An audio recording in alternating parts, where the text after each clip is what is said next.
Muy buenos días y bienvenidos a otra entrevista en Religión Digital. Hoy tenemos en el estudio a un invitado de excepción, como es Juan José Tamayo, uno de los teólogos con más renombre no solo en España, sino también en el panorama internacional. Y hasta hace muy poco era profesor de teología en la Universidad Carlos III de Madrid. También profesor invitado en muchísimas universidades en el mundo. Y Juan José, buenos días. Buenos días. Sigo siendo profesor de la Universidad Carlos III de Madrid porque me jubilé el 1 de septiembre, pero el Consejo de Gobierno ha tenido a bien nombrarme profesor emérito, así que sigo en activo durante los próximos 3 años. Como digo, posiblemente tenga que ir con la cachava de mi padre a dar la clase. Vale, muy bien. Pues has venido hoy a presentarnos su nuevo libro, que es Teologías del Sur, el giro descolonizador, ¿verdad? Así que vayamos al grano con el libro. Y me gustaría empezar recordándole de unas palabras que escribió hace poco, un artículo presentando el libro, y se lo voy a leer, porque me ha impresionado mucho. Dice usted que en su libro es el resultado de un aprendizaje que comenzó con el despertar del sueño dogmático en que viví inmerso durante mis estudios de teología y filosofía neoescolásticas. Así que, ¿cuándo cree que tuvo lugar este despertar suyo? ¿Y qué es lo que le despertó?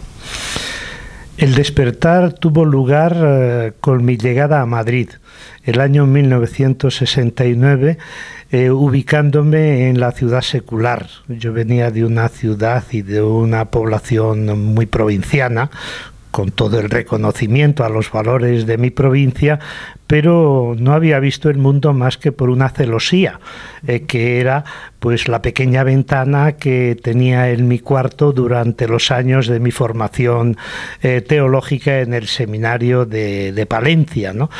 Y despierto del sueño dogmático cuando me doy cuenta de que la teología que había estudiado daba respuestas del pasado a preguntas del presente. Llego a Madrid y me encuentro con que nos habían cambiado las preguntas y yo, lógicamente, tenía que dar respuesta contextual a esas preguntas nuevas de una ciudad secular, de una sociedad en transición hacia la democracia y de una serie de movimientos que luchaban por la justicia, por la amnistía y contra la pobreza. Entonces ahí es donde yo me doy cuenta de que las respuestas de la dogmática que yo había estudiado no se correspondían para nada con los desafíos que en ese momento estaba viviendo la humanidad.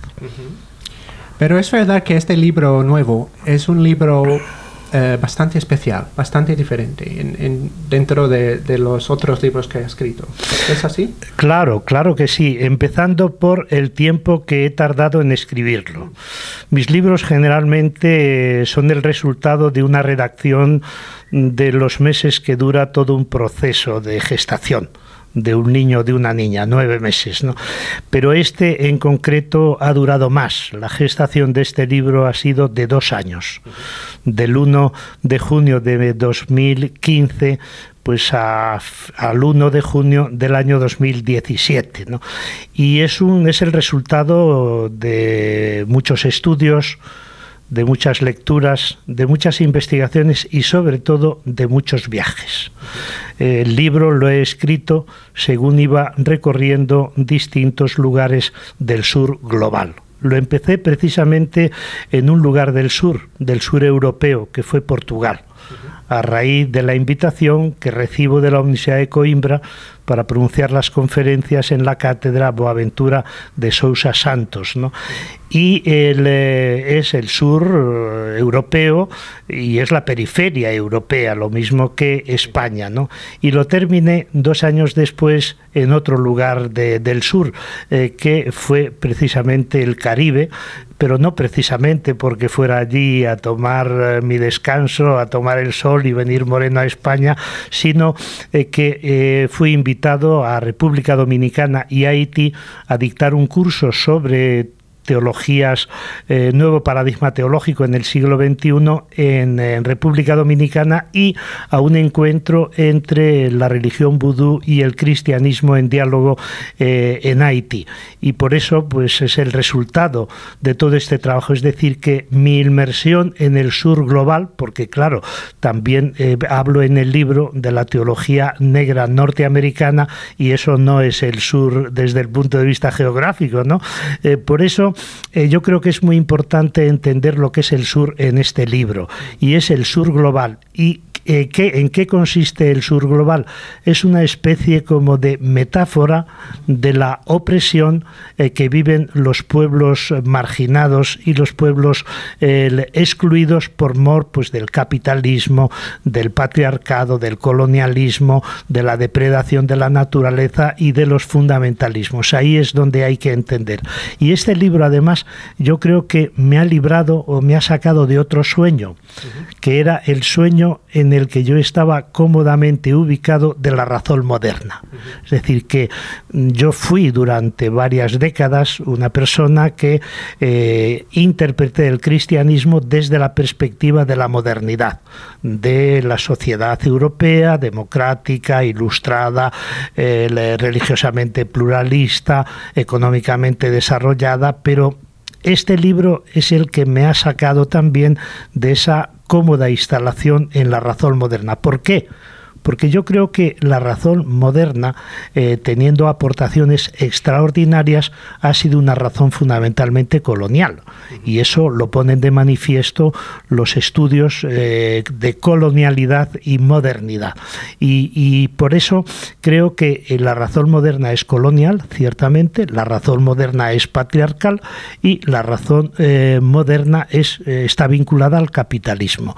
Y todo eso me ha obligado a cambiar también para tener esa conversión hacia las teologías del sur. Sí. Y explícanos un poquito, porque a lo mejor los que nos están viendo están pensando que el colonialismo, la época del colonialismo se ha acabado con la independencia de naciones que antes estaban gobernados por poderes europeos, pero no es así, porque en su libro tiene otro enfoque, ¿verdad? Claro.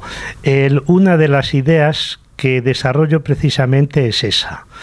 La falsa imagen de que el colonialismo desaparece con las independencias de los pueblos coloniales.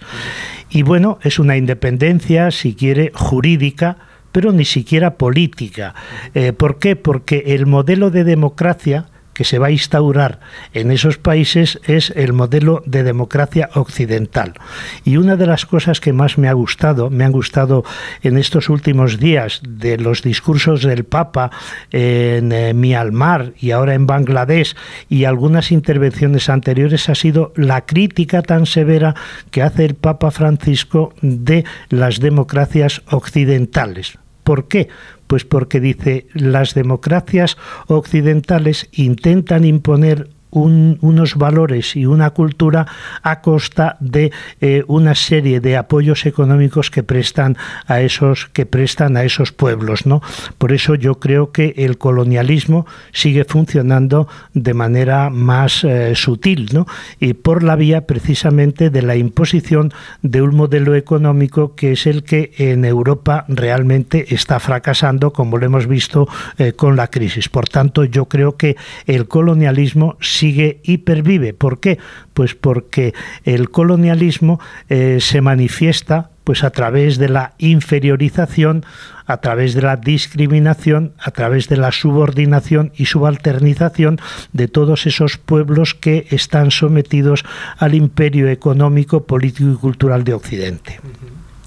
Así que para volver a lo que estamos hablando antes de este despertar, ¿usted diría que el suyo es un despertar todavía teológico, es político, es emocional? Porque estaba diciendo que visité estos países en el Caribe, República Dominicana, Haití, dos de los países más empobrecidos del planeta.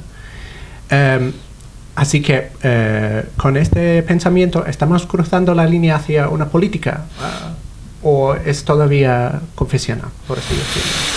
Yo creo que esa conversión es múltiple. Primero, es una conversión necesariamente sentimental. Tú no puedes elaborar teóricamente aquello que no has sentido y que no has vivido. Ciertamente, yo no soy una persona que viva en la periferia desde el punto de vista experiencial, pero por eso me he obligado a hacer todos estos viajes hacia el sur global para conocer de cerca, para vivir, para solidarizarme con todas estas pobrezas, marginaciones y situaciones de igualdad que escandalosamente se viven en el mundo actual. Por tanto, es una conversión sentimental, es decir, la conciencia me golpea precisamente porque he visto, he escuchado y he vivido esas situaciones de marginación y de pobreza de los diferentes pueblos, ¿no? Pero al mismo tiempo también es una conversión desde el punto de vista político, ¿no? En el sentido de que yo creo que es necesario liberar a los pueblos oprimidos del colonialismo para que asuman su propio destino, para que se empoderen y reconozcan que tienen la misma dignidad que los pueblos que los están dominando y oprimiendo. Y todo eso se va a traducir luego en una conversión religiosa, una conversión espiritual y en una conversión teológica. ¿Conversión religiosa en qué sentido? En que yo me he inmergido en las experiencias religiosas y espirituales de todos esos pueblos y he descubierto la gran riqueza que tiene y que hemos despreciado desde Occidente, desde la razón moderna y desde la razón teológica europea, ¿no?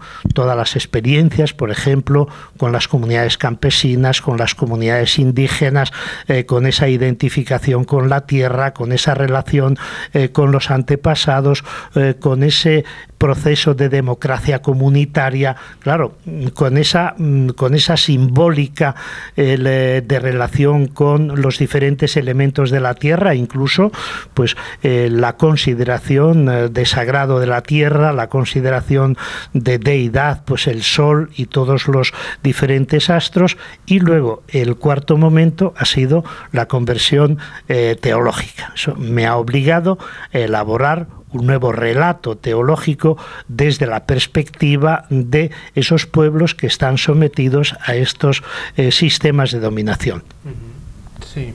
Y cuando yo leí el libro, yo pensé que es un libro muy necesario, porque, corríjame si no tengo razón, pero es un libro del tipo que no se ha escrito aquí en España, ¿verdad?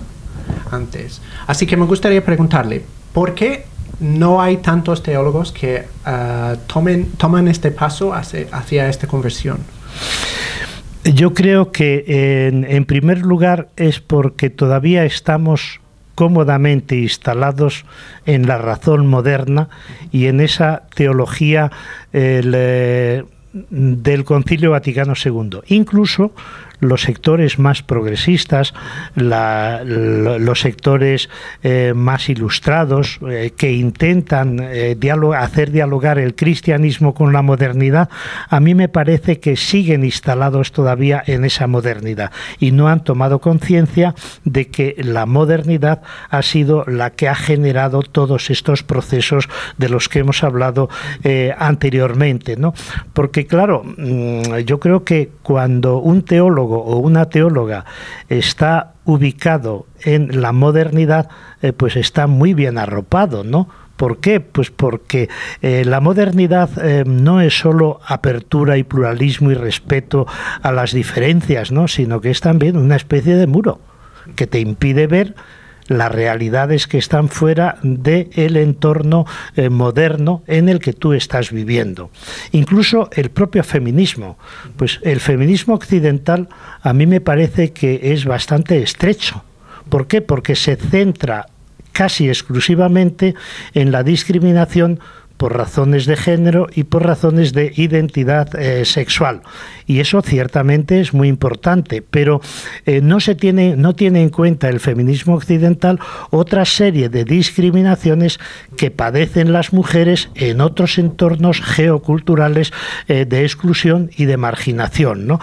Por ejemplo, pues la discriminación de los afrodescendientes de América Latina o la discriminación de las comunidades indígenas, pues por razón de cultura, por etnia, por religión, por clase social. Entonces yo creo que ese es el problema, que la modernidad se convierte en una especie de muro que nos impide ver lo que sucede fuera de ese entorno moderno, desarrollado y desde el punto de vista político, pues democrático, ¿no? Pero claro, a mí me parece que el salir a ese otro mundo te descubre un límite muy importante de la democracia, y es que está sometida al asedio del mercado.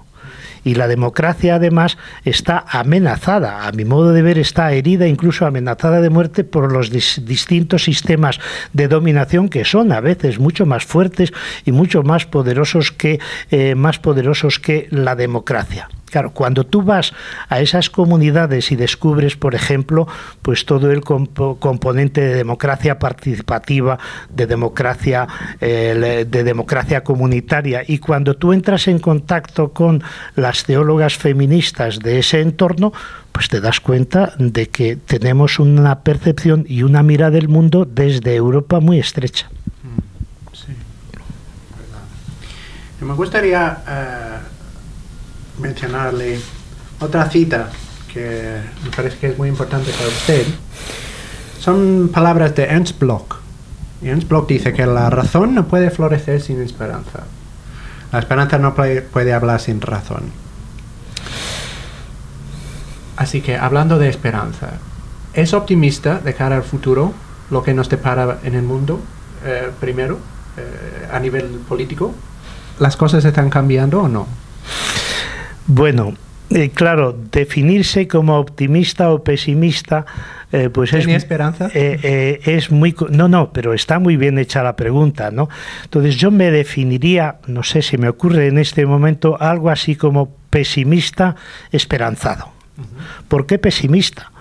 Pues porque la realidad no da para ser optimista, ¿no? Estamos sometidos a estos sistemas de dominación que he indicado anteriormente, que nos aplanan, y además uno de los objetivos de esos sistemas es robarnos la esperanza, que es posiblemente uno de los mayores latrocinios que está cometiendo el neoliberalismo. Es decir, lo que menos pueden hacer los pobres es perder la esperanza, y sin embargo el neoliberalismo está robando la esperanza de una transformación.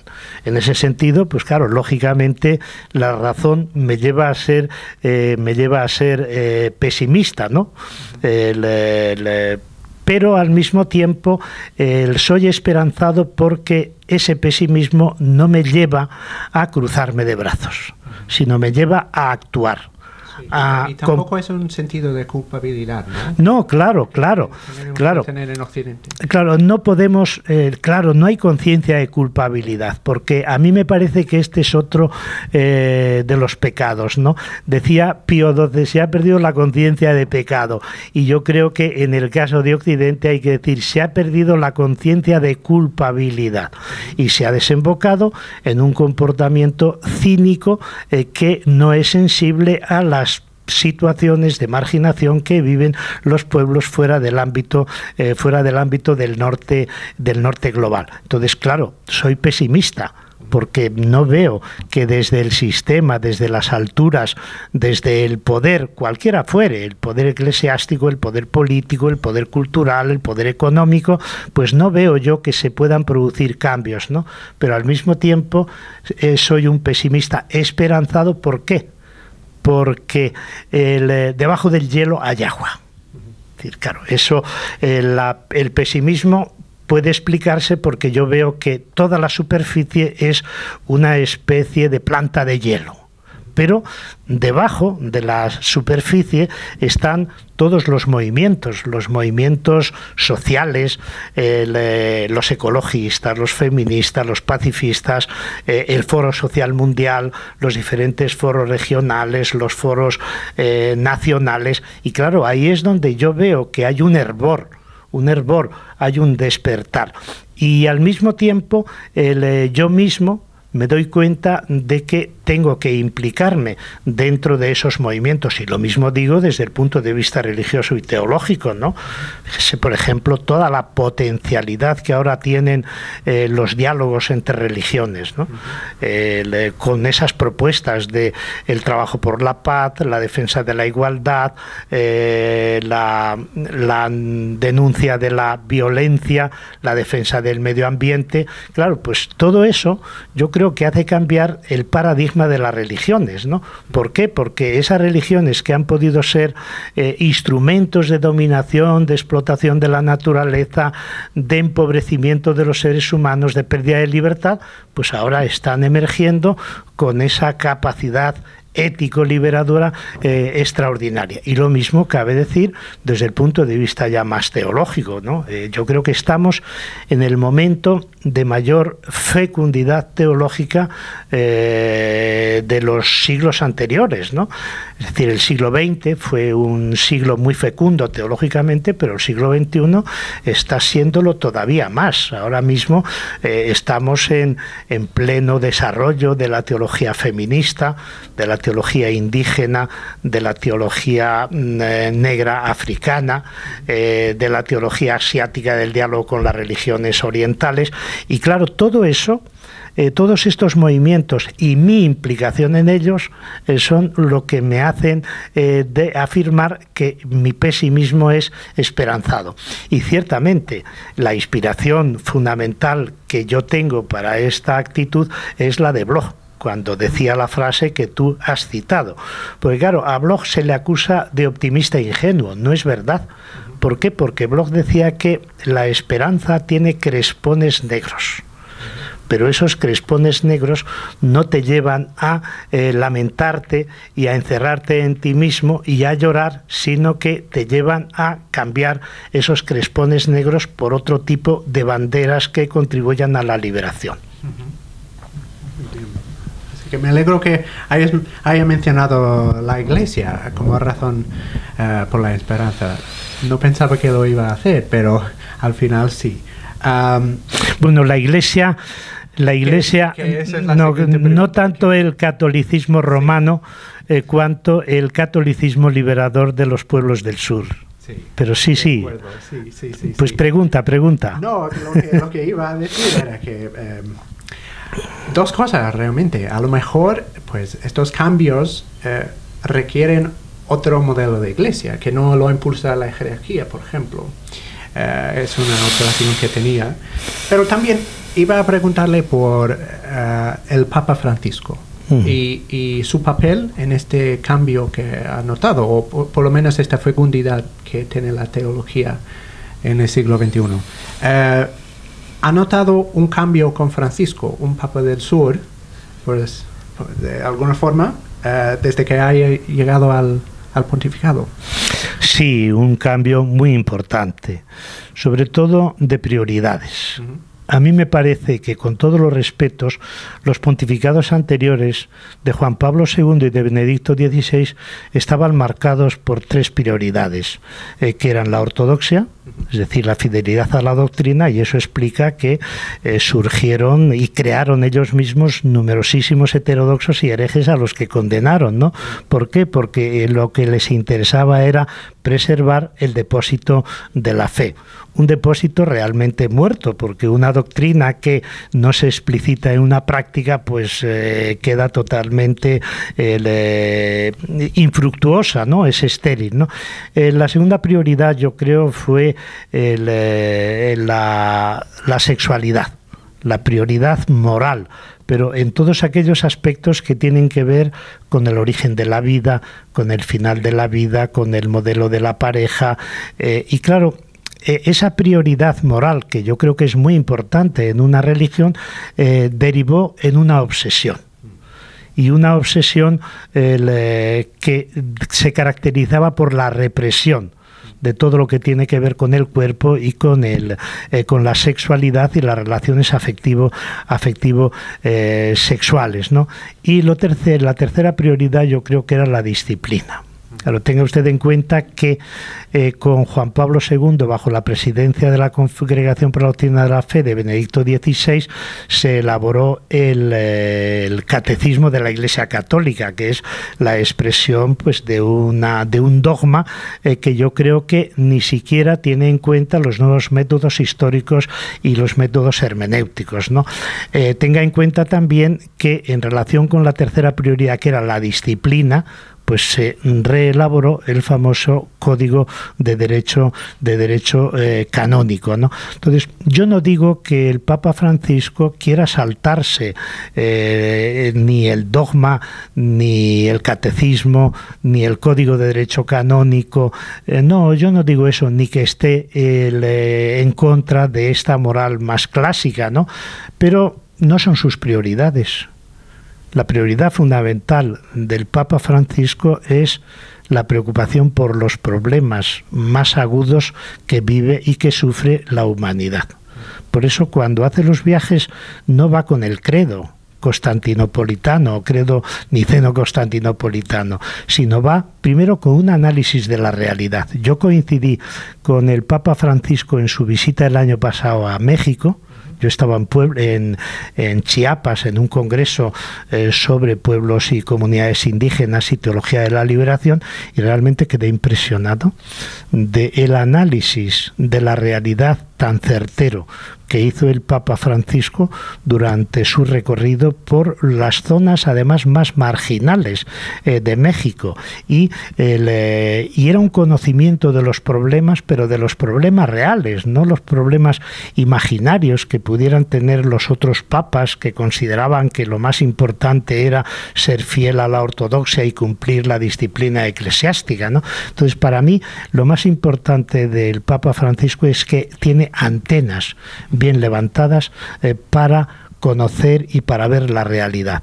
Y bueno, el hecho de que haga tantos viajes, de que haya dejado de vivir en el Vaticano, le da una perspectiva muchísimo más amplia. Yo creo que ahora mismo, aparte de que es el más importante líder moral del mundo, es una de las personas que mejor conoce la realidad mundial y de manera especial las situaciones de pobreza y marginación de todo tipo que se viven en el mundo. Por tanto, ese es un cambio de prioridad fundamental. Y a partir de ese cambio, del primer cambio de prioridad, se produce el segundo.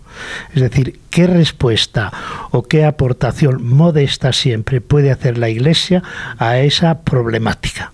De alguna manera, pues los papas anteriores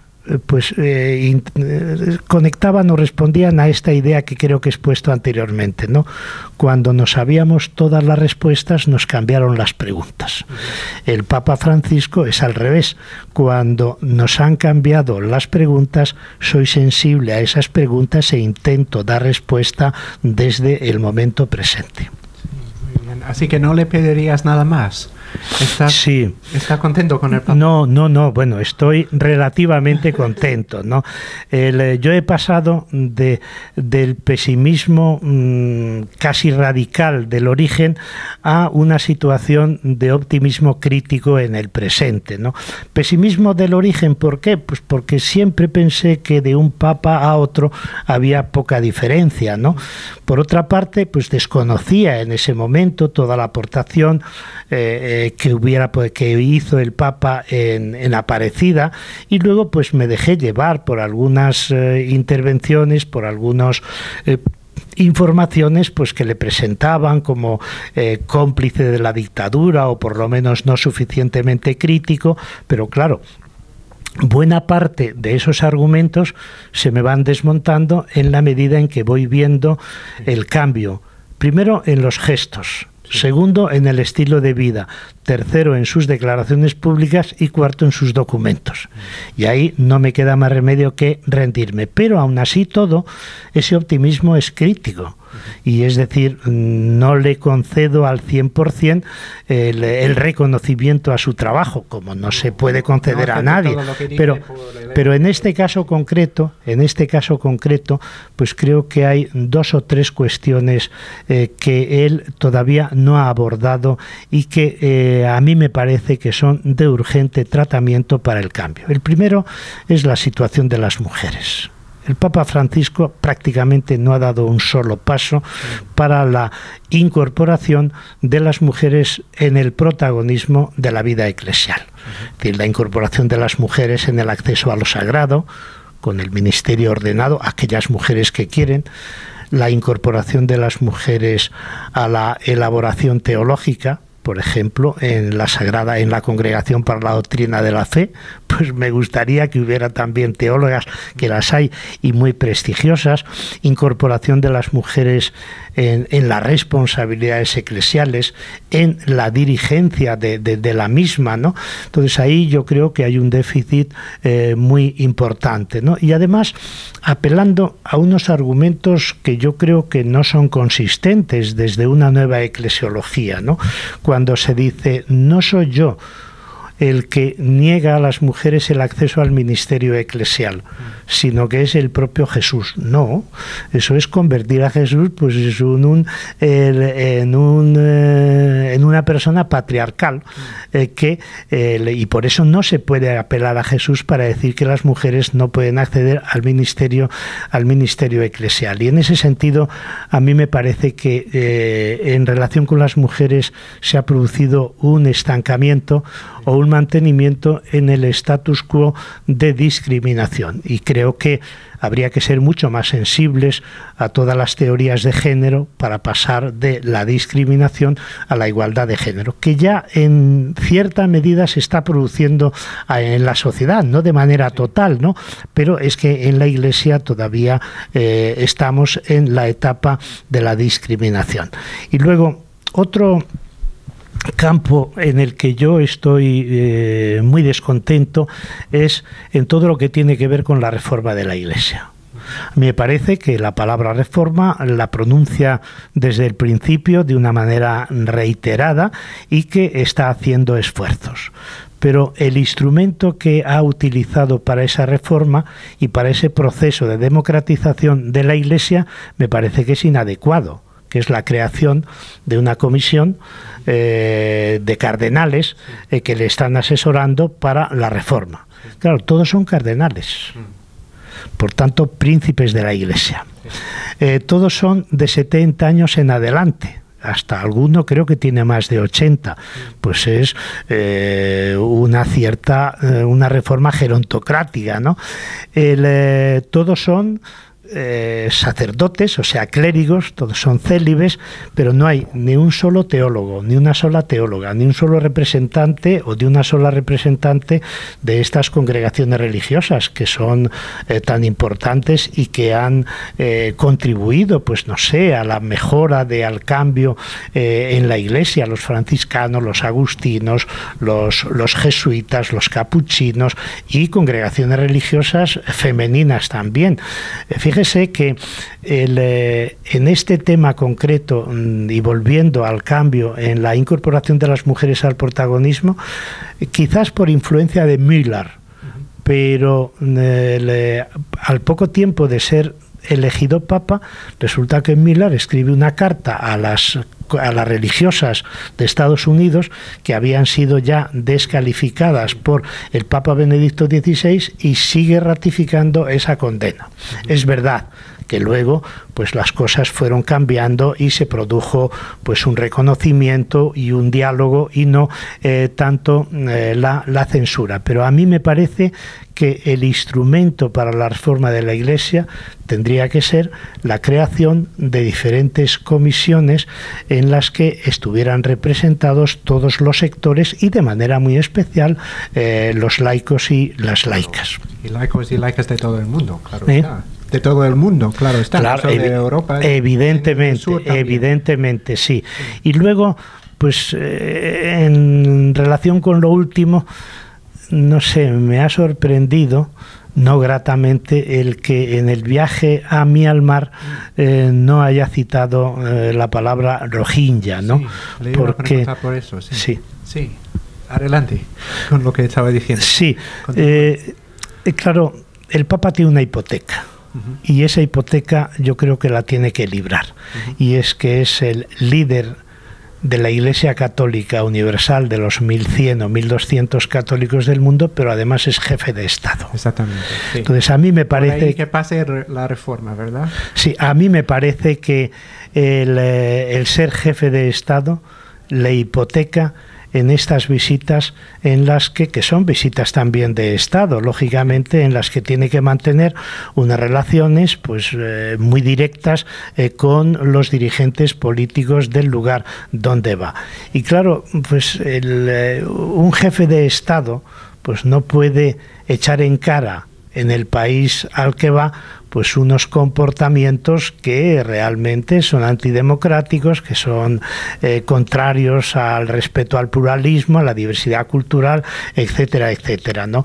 Pero por eso yo soy partidario de que la reforma de la Iglesia pase por, primero, claro, porque el Vaticano deje de ser un Estado, ¿no? Porque eso no me parece que sea muy evangélico, ¿no? Pero segundo, que el propio Papa debe renunciar, a mi modo de ver, a ser jefe de Estado porque le hipoteca. Porque ese reconocimiento como autoridad moral a nivel internacional lo debe traducir en todas las instancias, porque si no pierde ese carácter internacional y ese reconocimiento de figura moral. Es decir, ¿por qué? Y sin embargo luego todos los discursos, aparte de esta no referencia al nombre de esa comunidad que está totalmente marginada, exiliada, perseguida, represaliada, cuidado, que ahí unos de los actores más importantes en la represión y en la discriminación es el budismo. O sea, que el propio budismo, allá donde está implicado con el poder, también ejerce formas de violencia, formas de exclusión, etcétera, etcétera. Entonces, para mí, lo más importante, porque, como decía anteriormente que me he perdido, yo creo que el Papa, sin embargo, en las últimas declaraciones está siendo muy claro y está en plena sintonía con mi libro, valga llevar el agua a mi molino, o yo en sintonía con él. Por ejemplo, él ha criticado severamente el colonialismo cultural y ha dicho tres cosas muy importantes. Primero, el colonialismo cultural es el que está potenciando el terrorismo. Segundo, el colonialismo cultural lo impone Occidente a costa de unas ayudas económicas a los pueblos a los que coloniza, ¿no? Y tercero, pues se está imponiendo un modelo de democracia que es el modelo occidental, que es una democracia representativa que yo creo que está haciendo agua, porque ya sabemos el deterioro de que es objeto la democracia en Occidente, ¿no? Sí, sí, sí. Como yo decía antes, es un libro muy necesario, pero también muy actual. Y por último, la última pregunta. ¿Cómo puede superar este libro? ¿En qué está pensando trabajar ahora? ¿Qué hay, ¿cuál es el siguiente paso para Bueno, pues el inmediato es un libro, sería el tercero, sobre el Islam, que voy a titular Hermano Islam. Es un intento de elaboración de una teología islamo-cristiana de la liberación. Yo nunca me he apartado, desde que empecé a incorporarme a la teología de la liberación, nunca me he apartado de ese paradigma. Pero lo que he ido haciendo con el paso de las décadas, de mis lecturas, de mis estudios, de mis viajes, de mis transformaciones ideológicas y teológicas, lo que he ido haciendo ha sido incorporando nuevos elementos a ese paradigma de la teología de la liberación. Entonces es teología intercultural y no occidental de la liberación, teología interreligiosa y no solo cristiana de la liberación, teología interétnica de la liberación, y no solo teología blanca de la liberación, teología interdisciplinar de la liberación, y no solo una teología de discurso interno de la propia teología, y otro de los elementos que he incorporado ha sido una teología islamo-cristiana de la liberación. Y voy a plasmar y desarrollar esta idea en el libro Hermano Islam, que va a intentar recuperar el monoteísmo ético, no el monoteísmo dogmático. Y como decía Levinas, la ética es la filosofía primera. Pues yo digo, la ética es la teología primera, que es común al judaísmo, al cristianismo y el islam. Y por eso los abrazo con esta expresión hermano, hermana Islam. Muy bien, muy interesante. Pues ahí lo tienen ustedes. El nuevo libro de Juan José Tamayo, Teologías del Sur, El giro descolonizador, editado por Trota. Juan José Tamayo, muchas gracias por compartir su tiempo con nosotros. Un placer, un honor, y es el libro 72. Así que siempre es un placer presentar a un hijo de papel, ya que a estas edades no vas a tener hijos de carne y de sangre. Muchas gracias.